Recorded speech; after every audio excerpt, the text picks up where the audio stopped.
Hello बच्चों, welcome to conceptual economic solution. आज है हमारी वीडियो नंबर 11 और आज से हम प्रॉपरली नेशनल इनकम में जा रहे हैं। ठीक है कि नेशनल इनकम कैलकुलेट करने के लिए हमें बेसिक फॉर्मूला क्या क्या चाहिए, आज हम लोग वो सीखेंगे। हमने एग्रीगेट्स में देखा था, ये 3 बार बनाए थे हमने, 3 बड़े बार थे और 2 छोटे छोटे बार थे। ठीक है, फर्स्ट में क्या था, ग्रॉस और नेट, जिसको हम लोग डिनोट करते हैं capital G and capital N से। सेकेंड में था डोमेस्टिक एंड नेशनल, जिसे डिनोट करते हैं कैपिटल डी कैपिटल एन। और थर्ड में प्रोडक्ट था, डिनोटेड बाय कैपिटल पी। और नीचे में क्या था हमारा, factor cost and market price. तो ये हो गई रिविजन बच्चों। अब यहाँ पर आपके सामने 3 बेसिक फॉर्मूलाज हैं। 3 बेसिक फॉर्मूलाज में सबसे पहले हम देखेंगे ग्रॉस टू नेट। ये जो 2 वर्ड हमने लिखे हैं, ग्रॉस और नेट, तो ग्रॉस से नेट पर कैसे पहुंचा जा सकता है, ये हमारी पिछली वीडियोस में हमने बताया था। बट ये भी कहा था कि आने वाली वीडियोस का आप वेट करो ताकि क्या हो सके, इसमें और क्लियरिटी आ सके। इसलिए हम क्या करेंगे, आपको शुरू से बताएंगे। ठीक है, फिर भी आप जा करके पिछले वीडियोस को जरूर देखना, क्योंकि डेप्रिशिएशन का बहुत सारा नाम होता है जो कि मैं ऑलरेडी बता चुकी हूँ। उसके लिए आपको वही वीडियोस देखनी पड़ेगी। तो बिटवीन ग्रॉस एंड नेट, ठीक है, ग्रॉस और नेट में क्या रिलेशन है और ग्रॉस से हम नेट पे कैसे पहुंच सकते हैं। तो ग्रॉस जो होता है ना बच्चों, वो इंक्लूड करता है डिप्रिशिएशन को।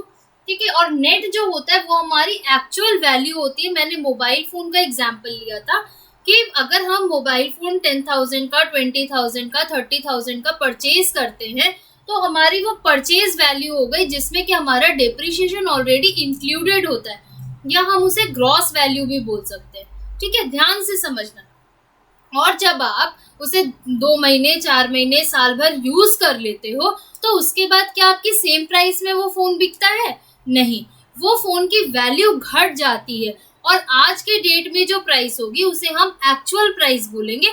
और वो जो एक्चुअल प्राइस होती है ना बच्चों, वही हमारी नेट प्राइस है। जैसे मान लो कि अगर हमने कार परचेज की, 5 लाख रुपीज की कार परचेज की, तो परचेज वैल्यू हो गया, यहाँ पर परचेज वैल्यू ये आपका ग्रॉस वैल्यू है। ठीक है, ये कार जो है हमने 6 महीने तक यूज की है, 6 मंथ तक हमने इसे यूज किया, तो क्या हुई, इसकी वैल्यू 2 लाख रुपए कम हो गई। और आज के डेट में जो वैल्यू है वो हमारी नेट वैल्यू होगी, दैट मीन्स एक्चुअल वैल्यू। ठीक है, तो क्या हो गया, नेट हमें निकालना है तो ग्रॉस माइनस डिप्रिशिएशन। ग्रॉस में से हमारा डिप्रिशिएशन चला गया, जितने में हमने परचेज किया था, जो हमारी ग्रॉस वैल्यू थी उसमें से हमने जितना यूज कर लिया, ठीक है, वो हमारी क्या हो गई, डिप्रिशिएशन। क्या हो गया, डिप्रिशिएशन हो गया। आप बोलोगे मैम ये 2 खाली क्यों छोड़ा है? क्योंकि ये आप खुद से बना सकते हो बच्चों। देखो कैसे, अगर नेट है तो ग्रॉस माइनस डिप्रिशिएशन, ग्रॉस है, ग्रॉस को अगर हम यहीं पर रखें तो क्या हो जाएगा, डिप्रिशिएशन लेके जाएं तो नेट प्लस डिप्रिशिएशन, है ना। ये तो आपने 10th में पढ़ा है कि इधर का उधर करना। ठीक है, LHS और RHS में इधर उधर कैसे करते हैं हम लोग, left hand side right hand side से जब इधर उधर करते हैं तो क्या होता है, साइन जो होते हैं वो चेंज हो जाते हैं। अब डिप्रिशिएशन को इधर लेके जाएंगे, नेट को अगर लाएंगे तो ग्रॉस माइनस नेट हो जाएगा, तो डिप्रिशिएशन निकल जाएगा। तो ये आप खुद से जनरेट कर सकते हो। यहाँ मैं 3 फॉर्मूला लिख के बताऊंगी ना बच्चों, तो आप कंफ्यूज हो जाओगे। इसलिए मेनली आपको क्या याद रखना है, ये फर्स्ट फॉर्मूला आपका ये है, net is equals to gross minus depreciation. और वो भी याद रखने की जरूरत नहीं है, क्योंकि सामान तो खरीद बेच रहे हो ना, तो इसलिए आपको ऐसे ही याद हो जाना है कि अगर हम कुछ भी खरीद रहे हैं, यूज कर रहे हैं, तो डिप्रिशिएशन लग गया, और आज के डेट में उसे बेच रहे हैं तो वो उसकी एक्चुअल प्राइस हो गई। सेकेंड रिलेशन किसमें देखना है हमें, between domestic income and national income. अब ये दोनों होता क्या है, ये आप पढ़ चुके हो ऑलरेडी। डोमेस्टिक इनकम जो हमारी कंट्री में जनरेट होती है, और नेशनल इनकम जो कंट्री के अंदर और साथ ही साथ बाहर से हमारे पास में आती है। दैट मीन्स आपने इकोनॉमिक टेरिटरी पढ़ा था कि इकोनॉमिक टेरिटरी में जो इनकम जनरेट हुई वो इनसाइड द कंट्री हो गई, और उसका रेसिडेंट या नॉन रेसिडेंट कोई भी जनरेट कर रहे हैं तो वो हमारी नेशनल इनकम आ जाती है। ठीक है, तो यहाँ पर जो हम लोग देख रहे हैं, यहाँ पर हम लोग देख रहे हैं कि जो भी इनकम हमारे पास में, सॉरी, इन और आउटसाइड द कंट्री, ठीक है, जो हमारे पास में जनरेट हुई, रेसिडेंट और नॉन रेसिडेंट तो इसी में इकोनॉमिक टेरिटरी में आ जाएंगे, कि आपके रेसिडेंट या नॉन रेसिडेंट कोई भी है वो इकोनॉमिक टेरिटरी में अगर जनरेट हो रही है तो वो हमारी डोमेस्टिक इनकम थी, और नेशनल इनकम का क्या हो गया कि वो चाहे इन में हो चाहे आउटसाइड में हो वो हमारी नेशनल इनकम हो गई। ठीक है, तो यहाँ पर बच्चों मान लेते हैं, फिर एग्जाम्पल से ही आप साथ, अगर मान लो कभी भी बेसिक फॉर्मूला में अगर अटको ना तो आप सेम एग्जाम्पल को एकदम याद करना कि हमने क्या एग्जाम्पल पढ़ा, एकदम कंफर्म मानना कि आपको सब कुछ याद आ जाएगा। देखो डोमेस्टिक इनकम, मान लो कि हमारी इंडिया में इनकम कितनी हो रही है 1 लाख डोमेस्टिक इनकम। ठीक है, डोमेस्टिक इनकम हमारी हो रही है inside the country economic territory में 1 लाख। अब मान लो पूरी नेशन की इनकम जो है, ठीक है, इनसाइड और आउटसाइड दोनों, विद इन और आउटसाइड दोनों मिला करके जो इनकम है वो 1,30,000। तो 30,000 कहाँ से आई, बाहर से इनकम आ रही है। तो बाहर से जो इनकम आएगी ना बच्चों, हमने कहा DI प्लस NFIA। अब ये क्या होता है, तो net factor income from abroad, means net factor income जो अब्रॉड से आई उसे हमने क्या कर दिया, ऐड कर दिया। आप एकदम ऐसे ही कॉपी करना बच्चों। ठीक है, अब देखो यहाँ पर वो 30,000 क्या हो गया हमारा NFIA हो गया। अब यहाँ जो मेन चीज आपको समझने की है, लिखा हुआ तो बुक में आपको सब कुछ मिल जाएगा, लेकिन समझना क्या है वो देखो, नेट वर्ड लगा हुआ है। अगर नेट लगा है दैट मीन्स क्या हुआ कि इसमें से हमारा जो है ग्रॉस वैल्यू में से कुछ माइनस होकर के आया है।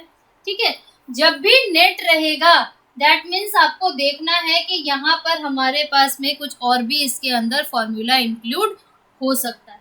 कैसे, तो हमने कहा net factor income from abroad, that means वो नेट इनकम है, मीन्स हमारे पास से ऑलरेडी कुछ गया हुआ है और वो कैलकुलेशन के बाद में हमें इनकम मिली। अगर नेट फैक्टर इनकम आपके पास लिखी हुई है तो आपको सोचने की जरूरत नहीं है, आप एज यूजुअल वो ले लोगे।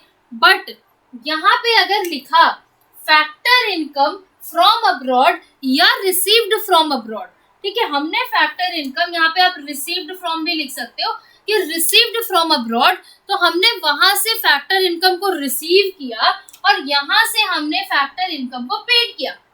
ठीक है, आप बोलोगे मैम ऐसा क्या, तो बच्चों हम जो है हमारे यहाँ के लोग फॉरेन कंट्रीज में काम कर रहे हैं। ठीक है, तो हमने वहां से इनकम जनरेट की, वहां से इनकम हमारे पास आई। अब यहाँ से जो है वो भी तो पैसे जा रहे हैं। मान लो हमारे यहाँ से जो है लोग अब्रॉड घूमने के लिए गए तो वो हमने पैसे दिए, कुछ लोग काम कर रहे हैं तो उसके लिए हमने पैसे दिए। तो जो भी पैसा हमारे पास से जाएगा ना तो उसको भी तो माइनस करना पड़ेगा, वो भी तो फॉरेन कंट्रीज में चला गया। तो इसमें आप एक तरीके से और याद रख सकते हो। ठीक है, आप यहाँ पर लिख सकते हो रिसीव्ड फ्रॉम और पेड टू अब्रॉड। ठीक है, अब देखो कैसे याद रख सकते हो, से ये एकदम लिख लेना आप।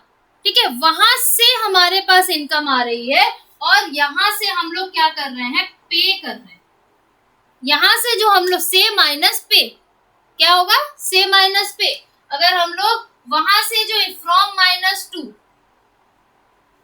ठीक है, यानी कि अगर नेट हमें कैलकुलेट करना है, नेट फैक्टर इनकम कैलकुलेट करनी है, तो फ्रॉम अगर दिया है, जब भी आपके पास देखो यहाँ पे नेट नहीं लगा, यहाँ पर फैक्टर इनकम कहा जा रहा है, यहाँ नेट फैक्टर इनकम नहीं कहा जा रहा है। तो फैक्टर इनकम फ्रॉम अब्रॉड में से टू अब्रॉड को माइनस कर देंगे। मीन्स हमारे पास, हम हमेशा चाहेंगे ना कि ज्यादा आए, तो जितना आया उसमें से जितना गया उसे माइनस कर देंगे। कई बार ऐसा होगा कि आपके पास जनरेट कम हुई, मीन्स फ्रॉम कम हुआ और टू ज्यादा हुआ, तो कोई घबराने वाली बात नहीं है बच्चों। जब भी आप कैलकुलेट करोगे तो यहाँ अगर नहीं होगा तो 0 जरूर लिखना, और मान लो कि ये है तो आपके पास आंसर -10 आ जाए। क्योंकि अगर आप डायरेक्ट करते हो ना तो कई बार ये माइनस छूट जाता है और उसके कारण आपकी कैलकुलेशन रॉन्ग हो जाती है। अब चलो आगे, तो क्या हमारे पास फॉर्मूला क्या हो गया कि national income is equal to domestic plus NFIA। अगर मान लो डोमेस्टिक निकालना है तो डोमेस्टिक को यहीं रखेंगे, सेम काम करेंगे, NI माइनस NFIA। ठीक है, अब NFIA निकालना है तो NFIA को इधर ले जाएंगे, डोमेस्टिक को इधर ले आएंगे, that means NI minus DI। तो इसमें याद क्या रखना है आपको, ये। ठीक है, थर्ड हमारे पास में आता है between FC and MP, factor cost and market price. Factor cost हमने देखा था कि जो भी सामान बनाने का हमारे पास खर्चा लग रहा है वो हमारा फैक्टर कॉस्ट है, और जिस प्राइस पे हम बेच रहे हैं वो हमारा सेलिंग प्राइस है या मार्केट प्राइस है। देखो हमने यहाँ लिख दिया है, सपोज दैट आप एक शर्ट बनाते हो, 500 आपका कॉस्ट आता है, 550 में आप बेच रहे हो, तो 50 रुपया जो ये बीच का हुआ वो क्या है, उसे हम बोलते हैं बच्चों नेट इनडायरेक्ट टैक्स, जो कि गवर्नमेंट लेती है हमसे। ठीक है, तो नेट इनडायरेक्ट टैक्स, देखो यहाँ भी ना नेट वर्ड लगा है, हमने कहा ना जहां भी नेट होगा दैट मीन्स हमारे पास में कैलकुलेशन करके हमें मिला हुआ है। अगर हमारे पास में नेट नहीं लिखा रहेगा तो हमने क्या करना पड़ेगा, उसको कैलकुलेट करना पड़ेगा। और कैलकुलेट करने के लिए क्या करेंगे, नेट इनडायरेक्ट टैक्स के लिए शॉर्ट में उसे एनआईटी भी बोलते हैं, इनडायरेक्ट टैक्स माइनस सब्सिडीज, ये आपके पास में अवेलेबल होंगी। अगर मान लो आपके पास नेट इनडायरेक्ट टैक्स नहीं दिया है क्वेश्चन में, तो इनडायरेक्ट टैक्स और सब्सिडीज हो सकता है दोनों में से कोई एक दिया रहे, तो दूसरे के प्लेस पे हम लोग जीरो बैठा के काम करेंगे। तो यहाँ पर क्या हो गया बच्चों, market price is equals two factor cost plus NIT, तो वैसे ही एफसी इज इक्वल टू, इसे ले जाओ इधर में, एमपी माइनस एनआईटी, है ना। और फिर एनआईटी के लिए हम लोग क्या करते हैं, FC minus MP, sorry MP minus, ठीक है, मार्केट प्राइस में से फैक्टर कॉस्ट को माइनस कर देंगे। दैट मीन्स मेनली आपके पास में ये 3 फॉर्मूला हो गए। नेक्स्ट क्लास में बच्चों इस फॉर्मूला से रिलेटेड हम कुछ क्वेश्चंस करेंगे और उसके बाद में हम अपने नेशनल इनकम के मेन मेथड्स में जाएंगे। उससे पहले आपको ये बेसिक फॉर्मूलाज को एकदम अच्छे से मेमोराइज करना ज़रूरी है, ठीक है। और ये अगर आप ध्यान से देखोगे तो आपको कोई भी प्रॉब्लम नहीं आएगी। तब तक के लिए अगर इसमें कुछ भी दिक्कत हुई हो तो आप ज़रूर से हमसे कमेंट बॉक्स में लिख करके पूछिए, और साथ ही साथ चैनल को सब्सक्राइब कर लो और बेल आइकन को प्रेस कर लो ताकि हमारी सारी वीडियोस आपको मिल सकें। आप पिछली वीडियोस को भी देखो जा करके, क्योंकि एक एक वीडियो जो है वो दूसरे से रिलेटेड है और सारी वीडियोस का नॉलेज आपके पास में यहाँ पर होना चाहिए। तब तक के लिए bye bye, have a nice day, take care.